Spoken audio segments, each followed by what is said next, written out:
Anthony Joshua explains reluctance to travel to USA for Jarrell Miller bout. Joshua will defend his WBA, IBF and WBO world titles against Miller on June 1 at Madison Square Garden.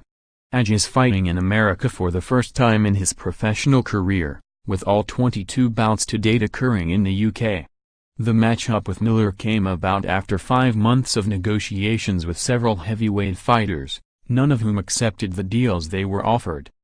The original plan was for Joshua to defend his titles at Wembley on April 13, but Eddie Hearn's vigor in chasing a deal with WBC champion Deontay Wilder fell flat, as did negotiations with Tyson Fury and Dillian Whyte.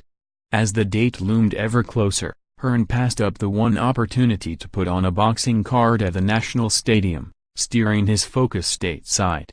In negotiations with Wilder last summer, the American wanted Joshua to fight in the US, but the 29-year-old and his entourage felt they needn't oblige to the Bronze Bombers' demands, given their A-side status.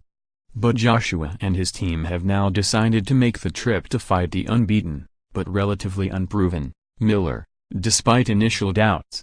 While in New York last week, Joshua was asked why he was so hesitant to fight in the States. "Do you know why? If it was booming in New York or America as much as it was booming in London, then we wouldn't be in a rush to go to the UK, he told IFL TV.